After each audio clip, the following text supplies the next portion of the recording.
Le Rwanda se plaît à être l'agent de la politique du troisième homme que nous avons déjà expliqué. C'est-à-dire les Occidentaux, j'entends par les Occidentaux, les États-Unis d'Amérique, l'Angleterre et la France, etc., donnent de l'aide financière, Au Rwanda? et, disons, donnent des moyens au Rwanda pour aller agresser. La RDC. Et depuis, ça dure. Il y a plus de 6 millions de morts. Bon, depuis 30 ans. Donc, quel est le but? Parce que Sarkozy l'a dit, demande au Rwanda, à la RDC de partager ses richesses avec le Rwanda. Pourquoi? Parce que derrière le Rwanda vend ses matières premières volées à RDC, vend ça à vil prix à l'Europe, à l'Occident. Donc, la solution, la vraie, ici et maintenant où nous parlons, si Étienne Tshisekedi, le président de la RDC, rentre dans l'AES, c'est fini, la guerre prend fin. Pourquoi? Parce que l'AES a déjà démontré, au moment où on voulait Attaquer le Niger. attaquer le Niger, eh bien le Mali et le Burkina ont dit, si vous attaquez le Niger, C'est une déclaration de guerre pour nous. nous rentrons immédiatement en guerre. Wow. Pourquoi ils n'ont pas attaqué? Parce qu'ils ont vu que derrière il y a la Russie. Ça là, nous sommes témoins oculaires. Qu'est-ce qu'un pays comme le Tchad attend pour rentrer dans l'AES? Qu'est-ce que la RDC attend pour rentrer dans l'AES? En un mot, les autres pays attendent quoi? Nos dirigeants attendent quoi? Ils veulent nous livrer encore à la mort, à l'esclavage. C'est ça, c'est ce que les jeunes Africains doivent comprendre. Il ne s'agit pas de dire que j'aime l'AES ou je n'aime pas l'AES. Non, c'est une nécessité vitale de survie. Donc, on a commencé avec l'AES, c'est pour le moment ce qu'on appelle une confédération et non pas une fédération. La différence fondamentale, c'est quoi? Quand on fait une confédération, comme c'est le cas, chaque État membre garde sa souveraineté. Et on met ensemble des moyens. Exemple, les moyens militaires, etc. Maintenant, ça c'est une confédération. Dans une fédération, les États sont fédérés, donc sont confondus les uns aux autres, et il y a un être moral qui sort, ça devient un seul État. Donc, la souveraineté appartient à l'État fédéral. Donc, le minimum qu'on demande aux États africains, il faut rentrer dans l'AES en tant que confédération. La RDC rentre dans l'AES, tous les moyens militaires seront dégagés et on va mettre hors d'état de nuit celui qui tue les Africains pour faire plaisir aux Occidentaux. Et puis ça va prendre fin. Et c'est ce que Vladimir Poutine attend. Je rappelle que Vladimir Poutine n'est pas immortel. Ce sont des vérités évidentes, ça. Et on n'a pas dit qu'il restera toujours éternellement au pouvoir. On n'a pas dit que la Russie restera toujours comme ça. La Russie veut rentrer même dans l'OTAN. Donc, aux Africains d'utiliser leur cerveau pour comprendre. Mais professeur, on peut aussi dire que finalement, il y a des dirigeants qui ne le voudront pas, hein, qui ne le feront pas. Parce que c'est si simple de le présenter, mais qu'est-ce qu'attend Félix Tshisekedi pour aller faire cette alliance? On va donc comprendre qu'il y a peut-être des deals politiques derrière et il ne peut pas. Oui, mais ces politiques-là qui sont derrière nous, c'est pas ça qui nous intéresse. Ce qui nous intéresse, c'est la vie, le bien-être des populations. C'est ça qui nous intéresse. Mais ils s'en cramponnent comme leur premier paire de sandales, prof. Pardon?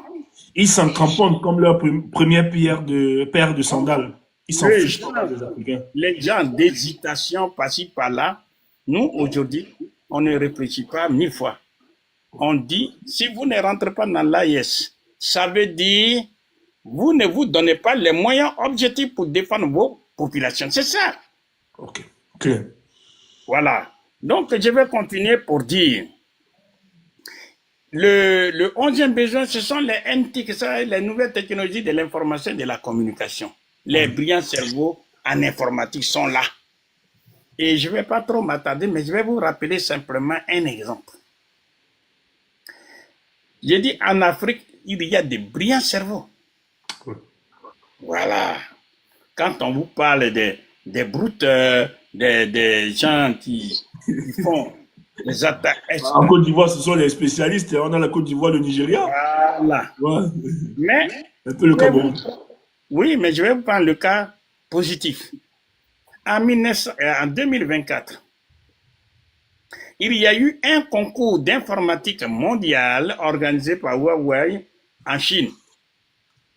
Il y a eu présence de 170 000 candidats en provenance d'où? Sélectionnés par 80 pays différents, parmi lesquels c'est tous les États-Unis, l'Europe, tout ça. Hein? 80 pays. Donc chaque pays sélectionne ses meilleurs informaticiens. Et ils sont partis en Chine. Ils ont fait ce concours. Le résultat est sorti. Le premier, c'est qui? C'est un petit Ivoirien, en la personne de Diakité, comment il s'appelle là? Diakité Yakuba. Il est sorti premier. Et il vit avec ses parents dans ce qu'on appelle Mossi-Kro.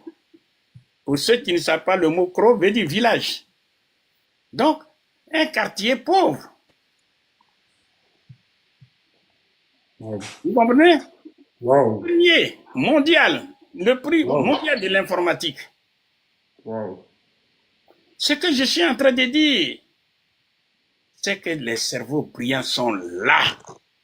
On ne demande pas autre chose de les encadrer. Évidemment, il a été reçu par la suite par le Premier ministre de la Côte d'Ivoire. Ensuite, le Premier ministre même a délégué un autre ministre pour aller dans ce pays, non, dans ce quartier précaire là, dans ce quartier de pauvres, où se trouvent les moussis, c'est-à-dire ceux qui viennent du Burkina, Ouais. et pour aller dire merci aux parents, etc. Ce que je suis en train de dire, les cerveaux brillants sont là en Afrique. Il faut simplement dégager les moyens. Or, si on a notre propre argent, on peut développer tout ça. Bref, donc les NTIC, aujourd'hui, les attaques, et les cyberattaques sont des réalités. Oui. On peut même paralyser une banque, des administrations à travers les cyberattaques. Voilà, donc, c'est pas nous les vieux, nous, on peut compter, mais ce sont ces jeunes-là. Voilà. Ensuite, le 12e besoin, c'est la recherche et le développement. Celui qui dépose le plus de brevets au monde aujourd'hui, ce ne sont plus les États-Unis d'Amérique, mais c'est la Chine. La Chine. Oh, la Chine mourait de faim en 1949. Oui, les petits Chinois, ils brillent parce que leur État leur donne les moyens pour pouvoir se développer. Aujourd'hui, en intelligence artificielle, ils ont battu. Ils ont sorti, oui, le dernier, c'est le meilleur, hein, qui a fait chuter toutes les bourses américaines et partout en Europe. Hein. Voilà. Et ça, nous pouvons le faire. Le 14 et le 13e besoin, c'est la culture et le tourisme. Il y a des gens qui quittent l'Afrique. Ils disent, bon, je m'avais me reposer en France. Je m'avais à la Côte d'Azur. Arrivé à la Côte d'Azur. Destination préférée de nos présidents. Mais il y a des belles plages en Afrique. Il y a des belles forêts. Tout ça, il ne connaît pas. Mais il vient se rendre ridicule ici. Donc, tout ça, on a besoin de développer ça avec notre argent. Ouais. Voilà. Au niveau de la culture, aujourd'hui, il y a des découvertes qui se font même jusqu'à présent en Égypte. Hein. Oui. Tout ça, ce sont nos ancêtres qu'on trouve. Mais nous sommes absents. Et tout ça, on a besoin de révolutionner la culture. Apprendre à l'Africain qui il est réellement. Voilà, je passe rapidement dessus. Donc, si on finance ça, le 14e besoin à financer, c'est ce qu'on appelle la zone de libre-échange du continent africain, la ZELCA, et financer l'Union africaine. Financer la zone de libre-échange du continent africain. Parce que vous vous imaginez un marché de 1 milliard 300 millions aujourd'hui et demain un marché de 2 milliards. 2 milliards. On va financer tout ça. Aujourd'hui, avec ça, tous les consommateurs sont là. Je prends un exemple. Vous dites, bon, moi, tout sera aller travailler dans la fonction publique, hein, de 200 000, 500 000, 1 million, c'est rien. J'ai fait l'élevage de poulets. Vous êtes au Cameroun. Vous allez vendre à tous les Camerounais, c'est très peu par rapport à 2 milliards. Ouais. Donc, on va dire 1 milliard 300 millions. Sur les 300 millions, vous avez un marché de 20 millions. Un marché, ça dit sur 1 milliard 300 millions, vous avez un marché de 20 millions où vous pouvez vendre vos poulets. 20 millions multipliés par, si vous vendez un poulet, simplement un poulet, vous le vendez à 3 000. Eh bien, 3 000 multiplié par 20 millions, vous imaginez l'argent que vous avez? Ça vous fait beaucoup, beaucoup d'argent. On a la possibilité de gagner beaucoup, beaucoup d'argent en Afrique. Encore faudrait-il qu'on arrive à décloisonner le marché africain, mettre à la disposition des Africains tout ce qu'il faut pour qu'ils puissent commercer entre eux. On a l'argent. On finance la zone de libre-échange du continent africain. Voilà. Et financer l'Union africaine. L'Union africaine se comporte comme ça parce qu'elle est financée de l'extérieur. De l'extérieur, oui. Donc, les Africains, je ne sais pas ce qu'il y a dans leur cerveau. Mais c'est celui qui finance, qui commande. La main qui donne là. Celle qui est toujours ici. Bien sûr. Pourquoi on ne s'attaque pas à ce problème d'argent? Bref, si on a notre argent, voilà ce qu'on fait. Donc, maintenant, quand on a fait les 14 besoins, eh bien, il nous reste le troisième, comment on appelle, la troisième solution, c'est ce que nous appelons l'État fédéral africain, c'est-à-dire les États-Unis d'Afrique. On ne va pas durer dessus. Oui, Dedans, parce qu'il y a beaucoup d'Africains là veulent monter et poser des questions. d'accord, donc je vais accélérer. Donc, l'État fédéral africain, on va lui donner, c'est-à-dire on met ce qu'on appelle une ceinture politique autour de ces 54 pays africains. Et on sort un être moral qu'on appelle l'État fédéral africain. Autrement dit, les États-Unis d'Afrique. Et on lui donne 6 compétences, seulement 6. Quelles sont ces 6 compétences? 1. Parce qu'on forme un État fédéral, donc un seul pays, tout ce qui concerne la douane, les frontières, tout ça, c'est l'État fédéral africain qui va gérer ça. Deuxième compétence, les PTT, postes de télécommunication, quand vous envoyez un colis aux États-Unis d'Amérique, vous ne payez pas 50 timbres. Vous voyez, c'est l'État fédéral africain qui va gérer ça. Troisième compétence, c'est la diplomatie, le même ministère des Affaires étrangères. Quand vous dites, je m'en vais à l'ambassade des États-Unis, vous n'allez pas dans 50 ambassades. Il y a une seule ambassade. Donc, voilà les 3 compétences dites naturelles. Maintenant, à cela s'ajoute... La défense? Pardon? Non. À cela s'ajoute la 4e compétence qu'on appelle la monnaie unique africaine. Okay. C'est l'État fédéral qui va gérer ça. La 5e compétence, c'est la défense et sécurité. Okay. Et je rappelle, je vous ai cité le cas de Rhode Island.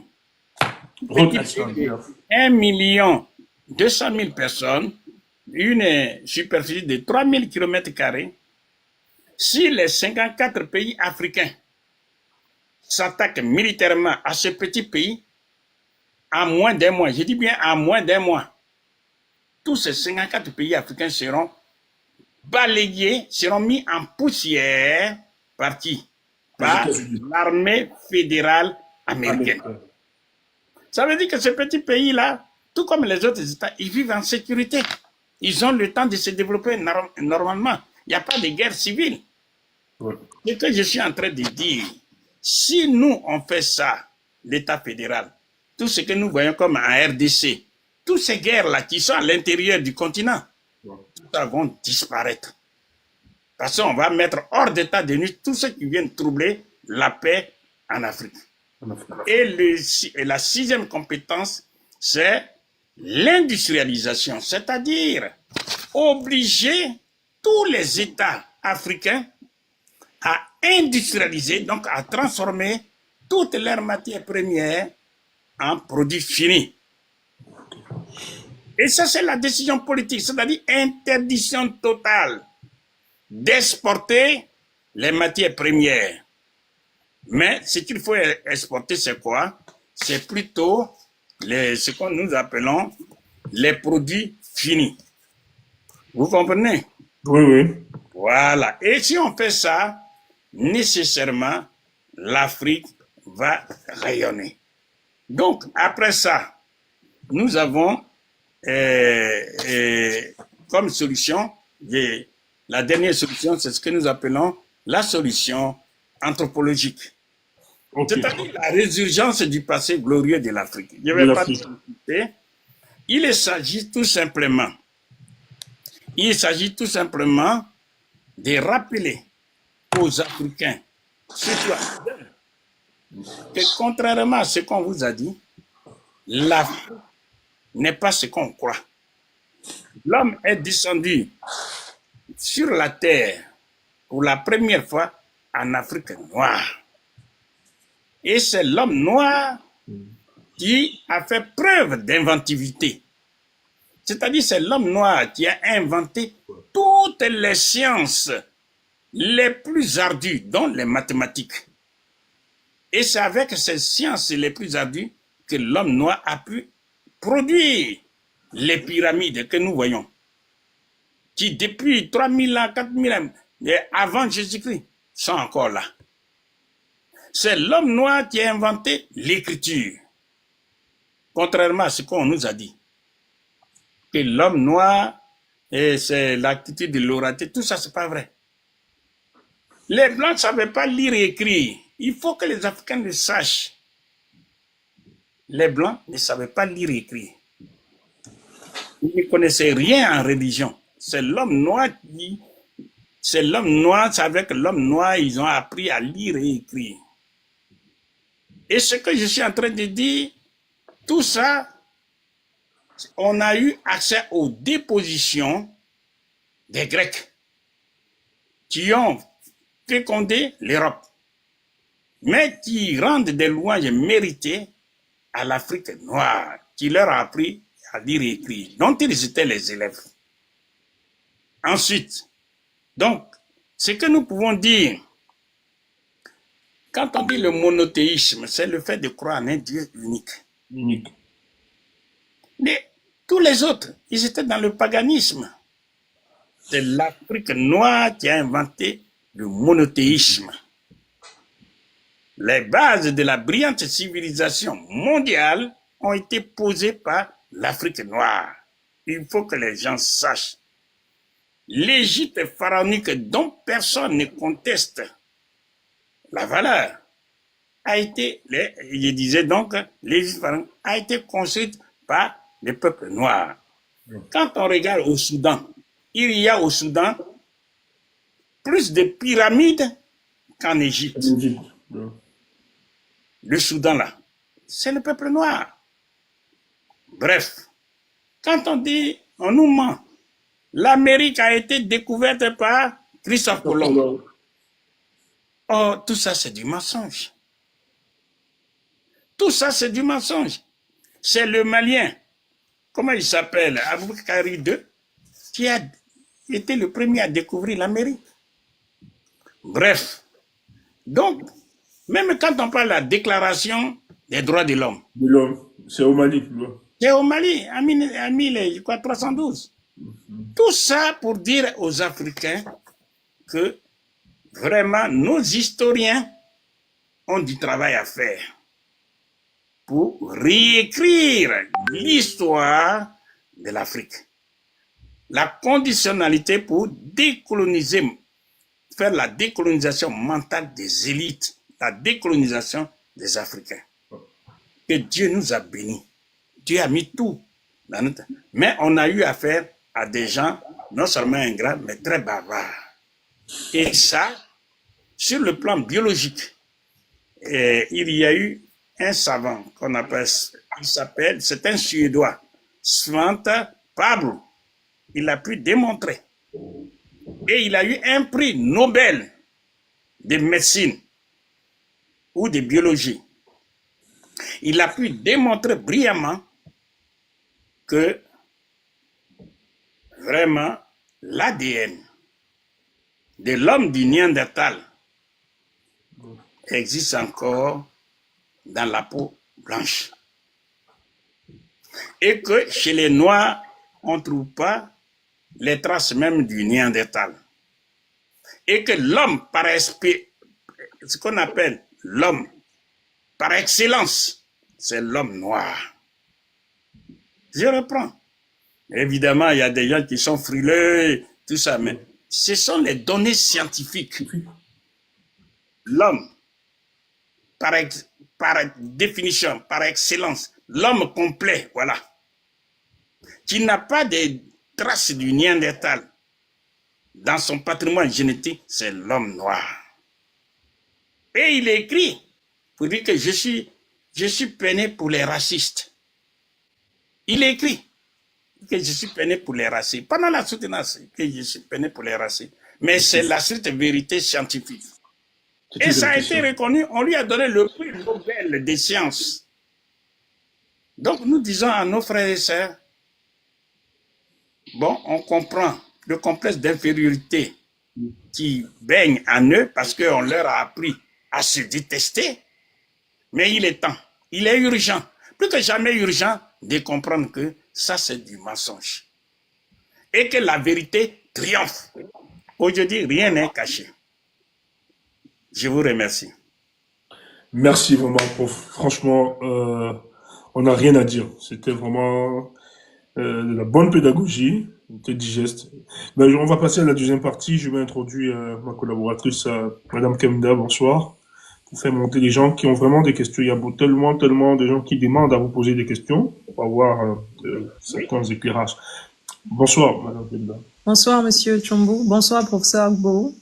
Oui. Nous vous remercions une fois de plus très chaleureusement de votre présence parmi nous ce soir.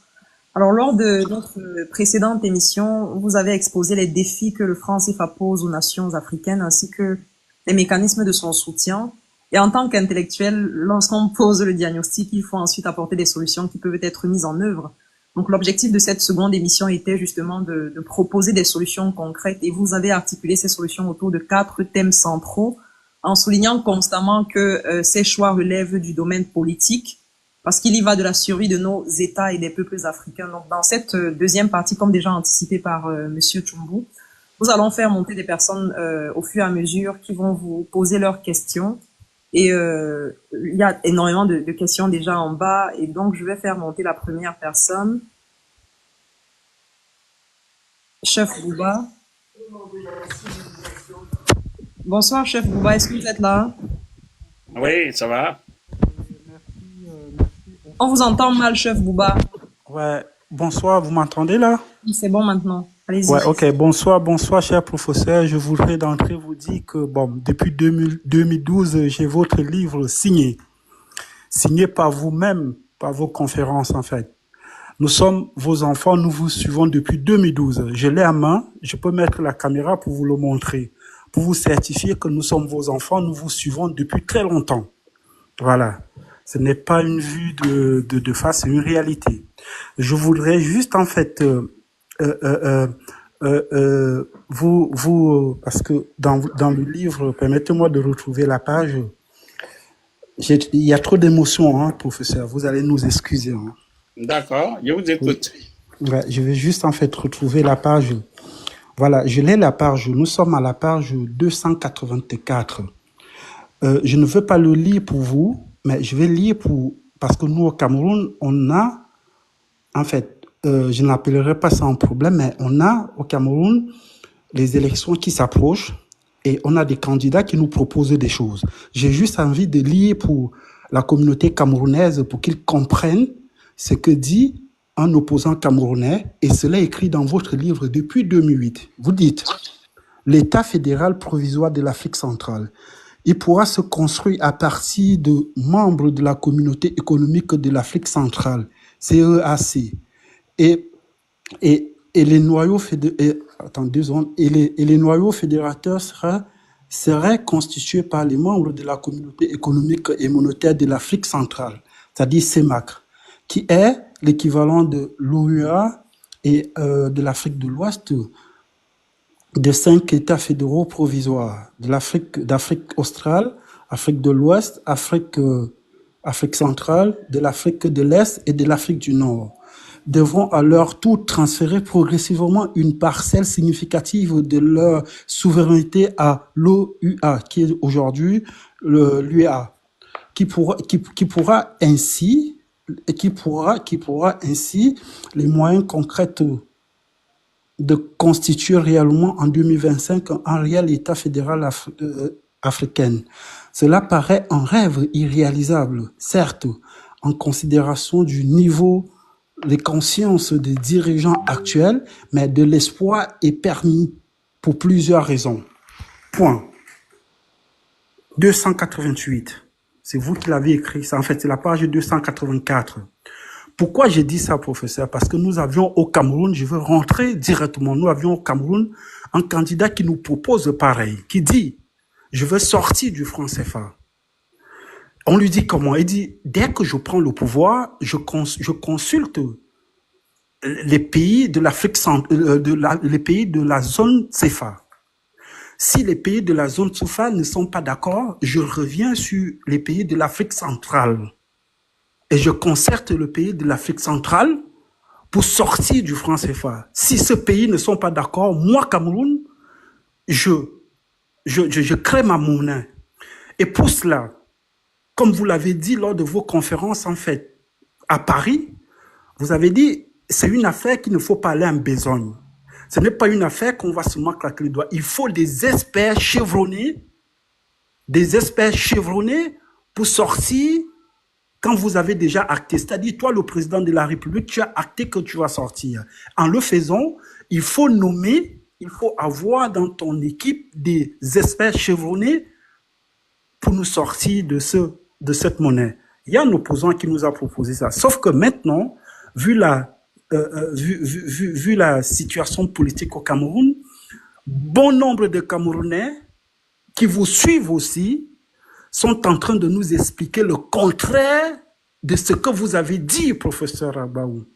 Vous voyez, beaucoup de Camerounais qui vous suivent très longtemps, qui ont aussi acheté votre livre, disent le contraire de ce que vous avez dit dans votre livre, juste parce que ils ne sont pas en accord avec l'opposant qui propose cela. Alors, ma question est, professeur Abaou, est-ce que ce n'est pas raisonnable pour un candidat de dire il faut être entouré des experts monétaires pour sortir du franc CFA? Merci. C'est fini votre question? Ouais, c'est fini ma question. Bien, merci. Merci pour avoir fait ce rappel. Donc, votre question, c'est de dire, est-ce que l'homme politique ne doit pas s'entourer des experts? C'est ça, hein? Justement, c'est ça, professeur, c'est ça. Oui, mais c'est une évidence. C'est-à-dire, l'homme politique a besoin de tous les experts dans tous les domaines pour que son mandat puisse réussir. Je reprends, l'homme politique, il a besoin de tous les experts dans chaque domaine pour que son mandat réussisse. S'il est dans le domaine de la santé, eh bien, il faut qu'il mette à un poste stratégie de la santé un docteur en médecine, etc. Donc, je pense que la question n'est pas posée à ce niveau. Le problème que, pour avoir lu les autres tests, c'est de dire, à mon avis, parce que l'homme politique, c'est lui qui prend la grande décision. L'homme politique est là pour prendre les grandes décisions. Un exemple. Il dit, voilà, moi je suis au Cameroun. Voilà, je veux abandonner le franc CFA. Lui, son devoir, c'est de lutter pour que ce franc CFA puisse être complètement libéré, et enfin abandonné, parce que c'est une monnaie étrangère et étrange. Donc, il va dire, bon, en désespoir de cause, je dis bien en désespoir de cause, après avoir vu les gens de la CEMAC qui ne veulent pas bouger, il va dire, bon, je vais créer la monnaie camerounaise. Cette monnaie camerounaise nationale, nous connaissons les limites. Donc, son devoir, et c'est pour ça que nous luttons, que la meilleure solution pour l'Afrique, c'est de battre la monnaie unique. Son devoir, c'est de dire, bon, chers frères camerounais parlementaires, nous allons opter pour contribuer à la création de la monnaie unique africaine. Parce que si nous sommes unis autour d'une monnaie unique africaine, nous serons forts. C'est ça. Il faut avoir une vision très élevée. Mais si on reste dans la petitesse, les gens viendront nous broyer les uns après les autres. Et c'est ça le but de l'ennemi sempiternel. Actuellement, leur travail, c'est d'émietter, couper au moins en 2 morceaux le Cameroun. Parce que plus nous sommes atomisés, mieux c'est pour eux. Donc, pour ne pas aller dans tous les sens, je dis et je répète, même vouloir faire la monnaie unie par morceaux, quand je dis morceaux là, c'est-à-dire le groupe de ceux qui sont en Afrique centrale, le groupe qui sont en Afrique de l'Est, etc. Personnellement, compte tenu de l'allure que prend le monde entier, il faut même dépasser ça. Parce que ni le Cameroun, ni la Côte d'Ivoire pris individuellement ne peuvent lutter contre l'Union européenne. Vous comprenez? Actuellement là, vous voyez que la France va aller provoquer les pays.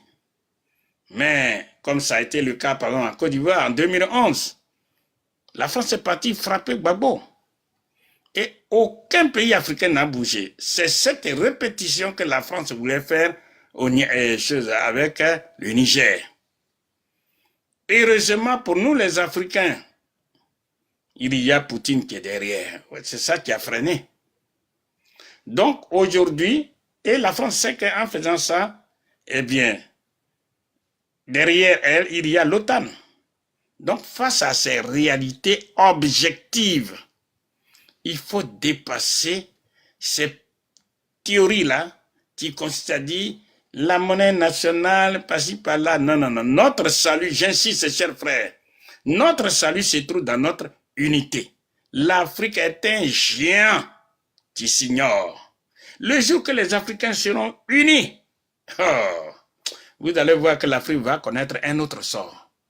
Et c'est ce que je viens de vous expliquer à travers la monnaie unique. Donc, professeur, oui, c'est Stéphane, oui. Pour enchérir, non pas pour enchérir, pour mieux être éclairé sur la question. J'ai la réalité du pouvoir ce jour. Moi, je pense qu'il faut sortir de la dépendance monétaire. Mais non, je sais qu'aller seul, ça me fragilise. J'engage la diplomatie pour demander à mes pairs, allez ensemble. Mais ils savaient que vous avez le 3e homme qui empêche. Mais moi, je veux effectivement, est-ce que je veux le réaliser? Est-ce que seul je peux le réaliser si je me mets sur un parapluie dissuasif tel que la Russie, de manière individuelle? voilà. Parce que c'est une volonté. C'est un programme, c'est une volonté de mon programme, en fait. C'est un projet que j'ai vendu à mon programme. Voilà. Vous prenez le pouvoir d'État au Cameroun. Vous avez dans la tête, il faut se débarrasser du franc CFA. Et que le salut se trouve dans la monnaie unique africaine. Vous, en tant qu'homme politique, c'est d'aller vers les autres dirigeants politiques pour dire arrêtons de nous arrêtons de nous sacrifier pour rien. Aujourd'hui, la porte est ouverte. La prison est ouverte. Sortons de la prison. C'est ça qu'il faut faire comprendre aux dirigeants africains. Vous comprenez ce que je veux dire?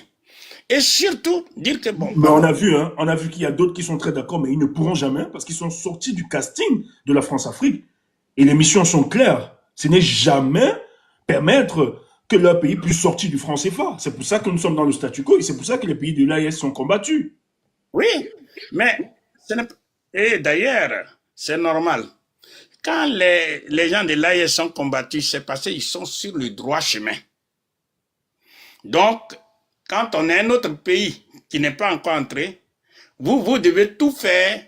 Exemple, demain, vous prenez le pouvoir au Cameroun. Votre premier devoir, c'est de dire, je rentre dans l'AES. Le Cameroun reste le Cameroun. Mais je m'avais dans l'AES pour mettre en commun quoi? Un, la monnaie. Donc, je sors du franc CFA là.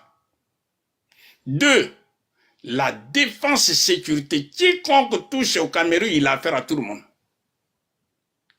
Prenons le cas du Tchad. Le Tchad attend quoi? Oh, il ne sait pas qu'un faux pas peut le mettre hors d'état de nuit. Je ne sais pas qui les conseille. Le Tchad immédiatement doit rentrer dans l'AES. Voilà. Donc j'ai dit, on a tellement matraqué nos cerveaux que nous avons du mal. C'est ce que disait Cheikh Anta Diop. Et il dit, voilà le maître, vous êtes l'esclave du maître. Hein? Le maître dit, bon voilà, à partir d'aujourd'hui, vous êtes libre. Et vous partez avec votre petit bagage. Arrivez loin, vous revenez. Il dit, non, maître, la liberté que vous venez de me donner est trop grande. Je me rends compte que la liberté que j'ai là ne me permet même pas de trouver un bout de manioc. Je ne peux pas me nourrir moi-même. Donc, je préfère être esclave. Comme ça, si vous mangez, le reste de votre repas, je vais prendre. C'est ça qui est le drame de l'Africain. Donc, l'Africain d'aujourd'hui, au moment où des portes de la prison s'ouvrent, au lieu de chercher à sortir de la prison, il va trouver des moyens, des justificatifs pour revenir dans la prison. Rester dans le franc CFA, c'est la prison. C'est ça. Donc, soyons positifs. Ici et maintenant, c'est que nos jeunes frères et sœurs doivent comprendre. Voilà un exemple concret de l'AES. Il faut rentrer rapidement dans l'AES. C'est l'avenir de l'Afrique qui est là. Plus nous sommes unis, mieux c'est. Et je reprends, si demain, vous attendez que Étienne Tshisekedi a décidé de rentrer dans l'AES, la guerre qui a lieu en RDC va prendre fin. Parce que Vladimir Poutine va toujours livrer les armes. C'est ça. Il est hors de question aujourd'hui de dire on ne savait pas. Parce que nous, on nous a menti. La France est là pour nous défendre. C'est ça. On dit que ce sont des naïfs. Les Africains sont des naïfs, il faut les blaguer. Et nous, on a cru à ça. Et ils nous ont pénétré jusqu'à dans la moelle épinière. Il faut finir avec ça. C'est ça. Tous les crimes qu'ils ont commis là. Mais il faut en prendre conscience pour que ça ne se répète plus. Parce qu'eux, ils sont conscients d'une chose. Leur survie dépend de l'Afrique. Donc, ils veulent passer par la force. Par conséquent, il faut s'armer puissamment pour ne pas se laisser écraser. C'est tellement simple. Vous comprenez? Même celui qui est en Corée du Nord, il est prêt à donner même l'arme atomique. Les Africains ont même peur de demander l'arme atomique, alors que c'est indispensable pour pouvoir sécuriser le continent. Donc, les jeunes Africains là, c'est votre devoir. Nous, on trace le chemin. Parce que demain, quand nous ne serons plus de ce monde, vous allez dire, mais nos grands frères, qu'est-ce qu'ils nous ont laissé, qu'est-ce qu'ils nous ont proposé? Et c'est ça que je vous dis, les 4 solutions. La monnaie unique, l'industrialisation, l'État fédéral et la solution anthropologique. Si vous suivez ça, l'Afrique va sortir de l'ornière socio-économique et l'Afrique va même reprendre la direction du monde. Parce que tout est en Afrique. Allez-y, autre question. Merci, professeur. Donc, le salut de l'Afrique réside dans sa cohésion et dans son unité, et faire le choix de rester dans le franc CFA, c'est faire le choix de rester dans une prison perpétuelle. Merci. Monsieur Ould Gaïa, est-ce que vous êtes là?